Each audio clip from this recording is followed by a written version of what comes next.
I found this little book, 156 pages, really amazing, because they offer as the goal to teach us opening repertoire for the attacking player for white and black. Can you imagine? For white and black in 156 pages. Now, I don't claim that it covers totally everything, but in reality one can do the homework. This could be a blueprint, and then of course you integrate this blueprint with games that you can watch around on these openings and understand if there is something you miss or you don't know. And then of course play some training games with sparring partners or with a computer. With that said, we start obviously the beginning of the opening repertoire for white. He says that white should play e4, the one that Fischer said is the best by test. And also, if obviously things have changed today from Fischer time, because we have a lot of more sources, and so yeah, it's good to play one opening, but it's also good to have a kind of varied opening repertoire. That's why you should have a book like this and then other books, because you keep your usual opponents in tournaments always on their toes, right? Because you don't let them know how you will open. In this game, in this chapter on the Sicilian defense, Gufeld begins with a theoretical part, and then he gives some games, some role model games. This was played between Bangiev and Lau in Binz 1994.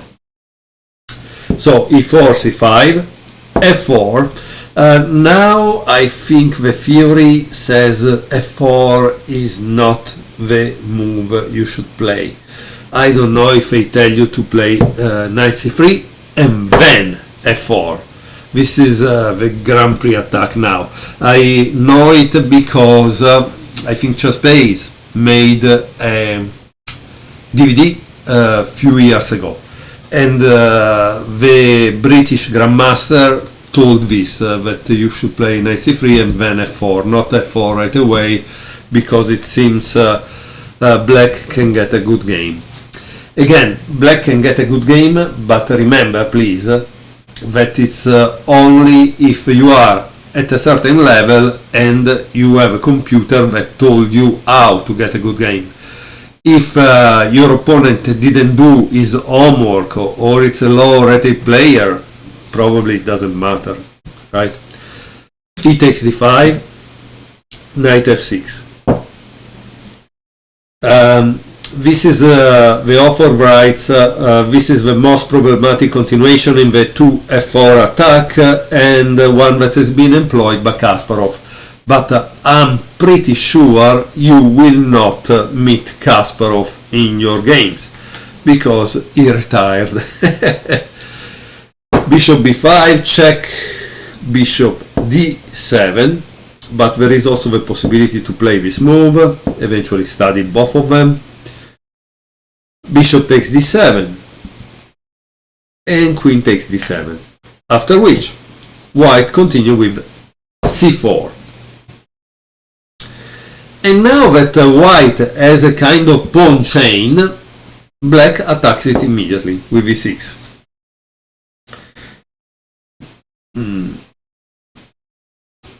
White continue with queen e2, because then it pins this, so it cannot take there. Bishop d6, obviously e6 allow this bishop to be developed.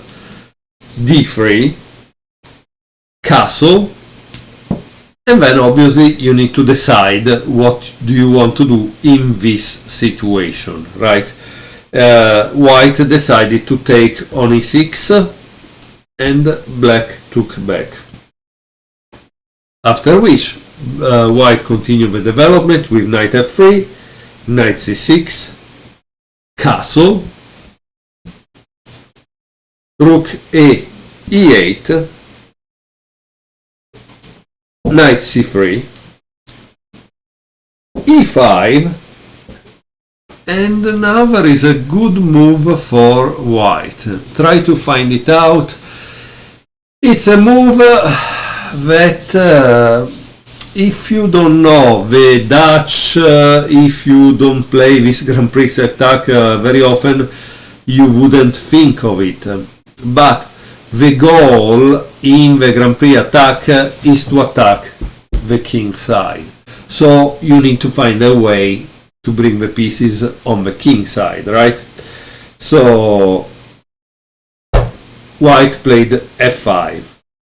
And here the author wrote a subtle move directed against the opening of a center. Knight d4.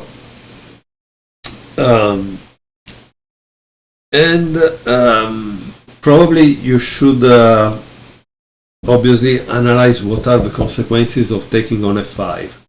And since you're not in a tournament game, you have a little more time, so you can see that probably is not a good idea, right? Okay, knight d4, and here white needs to go somewhere with that queen, right? Because he attacked the queen. And so he went here on d1. And here the author writes, the dance of the white pieces on the light square continues. Because this is the point, at a certain level, it's all based on control of light or dark squares, okay? Okay, so knight takes f5. Obviously, if you take with a queen, knight takes d4, and you have lost a piece in the game, right? So that's why knight takes f5 is a little better. Bishop g5, knight g4, and here you have two possibilities. In the game, white played queen d2, but knight d5 is very, very important, okay? So he played queen d2 in the game, after which black played h6. Of course, here there are other possible moves. For example, black could have played knight d4, okay?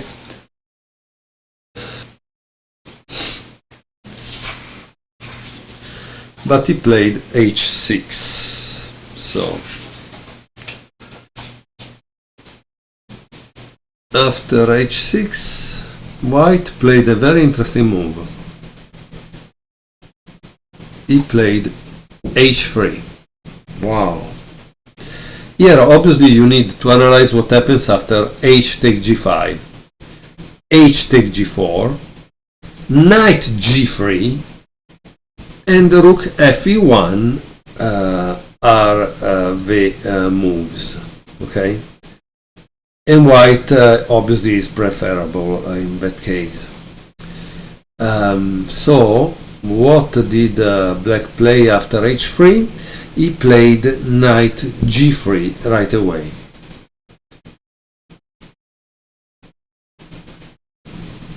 And white continue with rook fe1.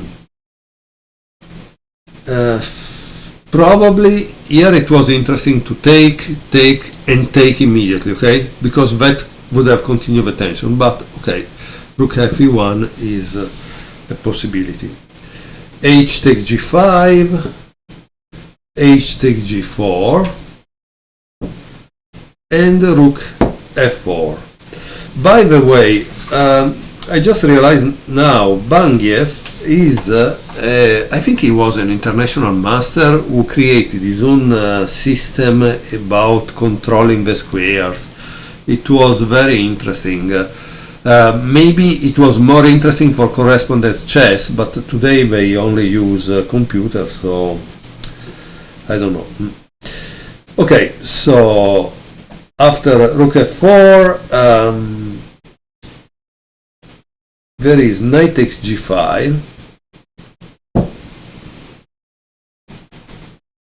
rook takes g4,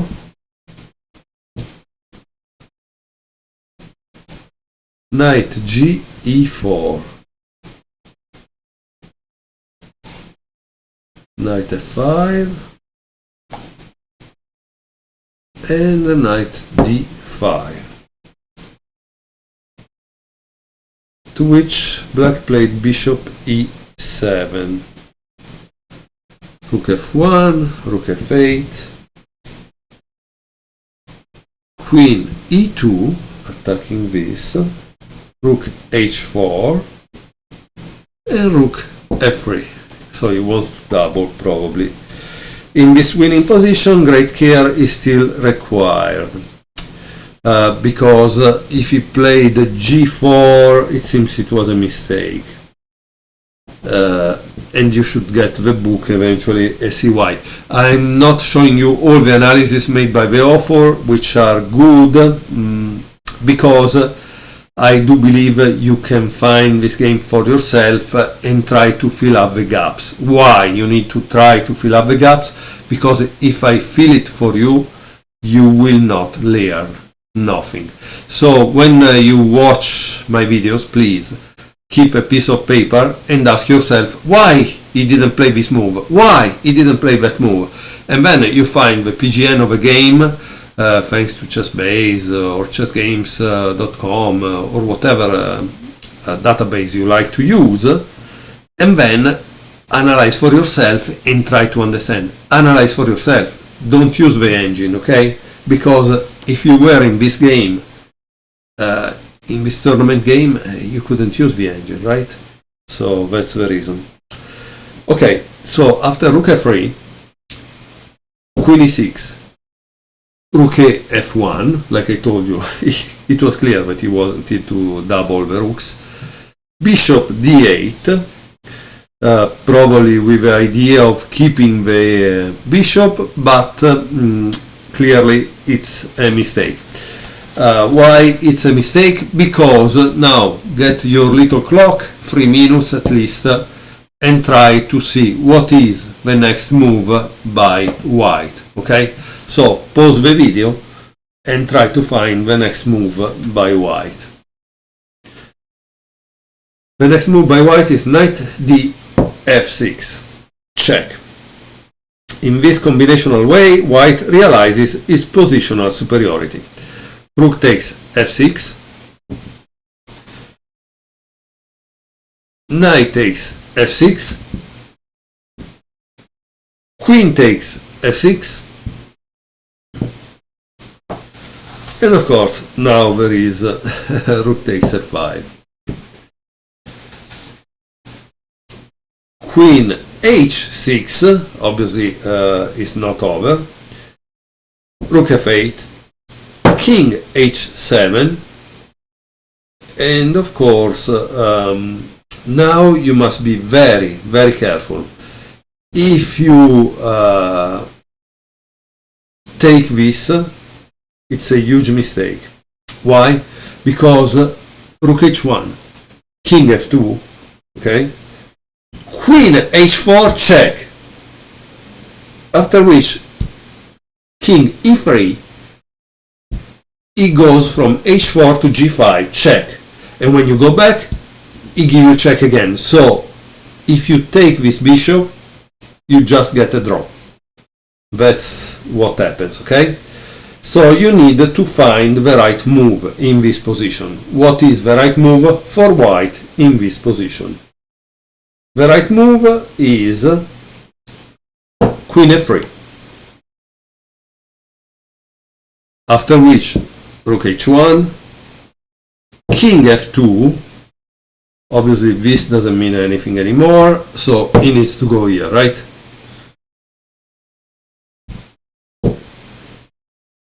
Check. And after rook takes f1, queen takes f1, queen takes b2, king g4, queen d4, and king h3, and black resign in this position. It was a very interesting game. Obviously, the queen can make it kind of scary because you get an advantage, a material advantage, and then you are not able to realize it because of the perpetual check. So you must be careful all the time. However, honestly, I tell you, he resigned here, but I think maybe he could have played a little more. I don't know, maybe a little more, just to see if he could give some check or something. Obviously, the situation here it's bad because once the queen goes here, the king goes here, rook h8, checkmate. So I don't know, obviously maybe the computer show a checkmate in a few moves no matter what. So that's the reason why black resigned. Thank you very much for watching, and give this old book, which is claiming to give you a repertoire for white and black for the attacking player. Give it a chance because I like Edward Gufeld. He also wrote other books like the Search for Mona Lisa, which is a beautiful book of stories and games. So it's really interesting in that sense. Thank you very much for watching. See you next time.